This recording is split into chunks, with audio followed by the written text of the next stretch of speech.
Dirty dealings, corporate battles, consumer wars. This is Evening 5. Prime Minister Dato Sri Anwar Ibrahim said tech giants that have pledged investments in Malaysia, such as Nvidia Corp, Infineon Technologies and Google, have raised concerns about Malaysia's shortage of skilled labour. In his keynote address at Invest Malaysia 2024 today, Anwar said company executives had, during his engagements, acknowledged that Malaysia has a disciplined, qualified workforce, but lacks that niche at the highest level. He urged the private sector to partner with government institutions to cultivate a more skilled workforce, saying talents cannot be produced under the current Technical and Vocational Education and Training or TVET syllabus or regular educational programs.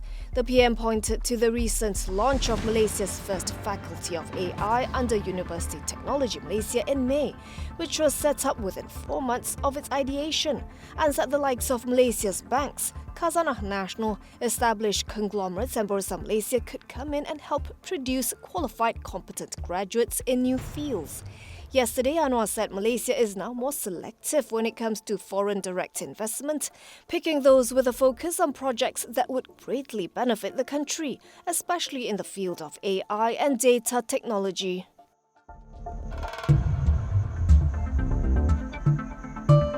Malaysia aims to raise the manufacturing sector's contribution to economic output while reducing harmful gas emission under a new policy launched today.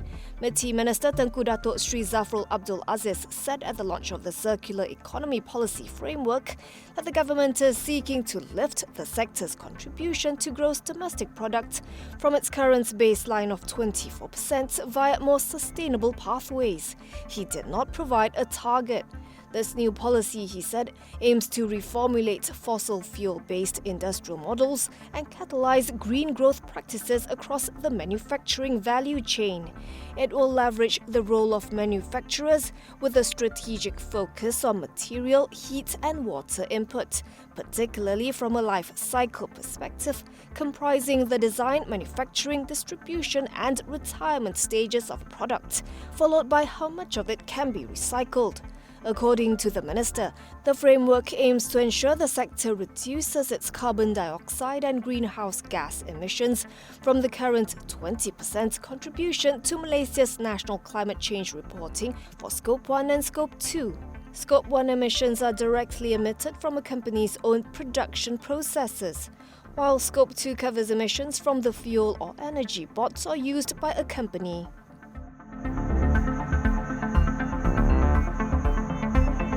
Former Prime Minister Dato Sri Najib testified in the Kuala Lumpur High Court today that the AmBank account that received $70 million was his corporate social responsibility account and not his personal account.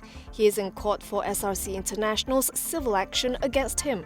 Najib said that although the now closed AmBank current account was under his name, he did not use the account for his own personal banking and affairs.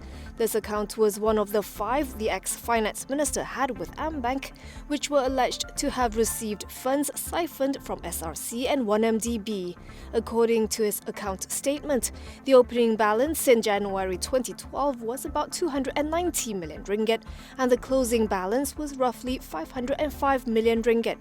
Najib was testifying in his defence in the civil suit concerning a 4 billion ringgit loan from Coop, which was given to SRC in 2 tranches in the second half of 2011 and the first half of 2012.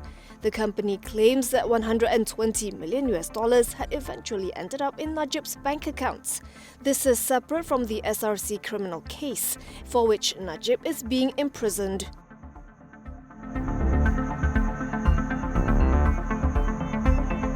Gamuda, whose share price has gained 74.5% year-to-date, proposed a 1-for-1 bonus issue involving an issuance of up to 2.98 billion bonus shares. In a filing, the group said the bonus shares will be issued as fully paid at no consideration and without capitalization of the group's reserves.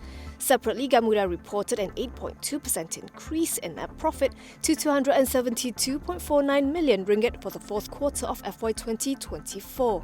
It booked a 38.7% growth in revenue to 4.72 billion ringgit.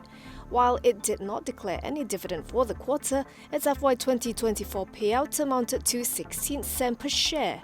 For FY 2024, its net earnings continuing operations rose 12% to a record-breaking 912.13 million ringgit, while revenue jumped 62.4% to 13.35 billion ringgit.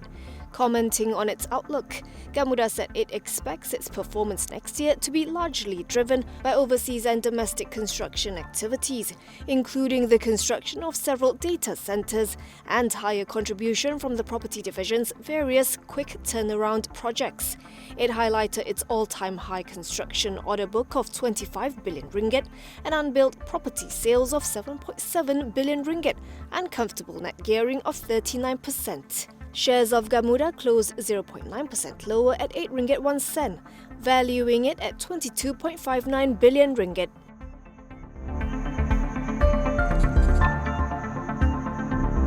Precision component manufacturer Northeast Group unveiled its prospectus for its initial public offering on the ACE market to raise up to 110.4 million ringgit. Priced at 50 cents per share, the IPO consists of a public issue of 168.99 million new shares that would raise up to 84.5 million ringgit and an offer for sale of 51.8 million existing shares that would gross as much as 25.9 million ringgit. Applications for the IPO will close on October 3rd, with the listing scheduled for October 15th. The listing offers investors a 29.84% stake in Northeast Group, which booked a profit after tax of 18.36 million ringgit for FY 2023. Upon listing, the company is expected to have a market capitalization of 370 million ringgit. At the IPO price, Northeast Group would be valued at about 20 times the earnings per share of 2.48 cents in FY 2023. The Penang-based precision component manufacturer was founded in 2004 and derives most of its revenue from its customers abroad, which contributed about 73.9% of its total top line for FY 2023.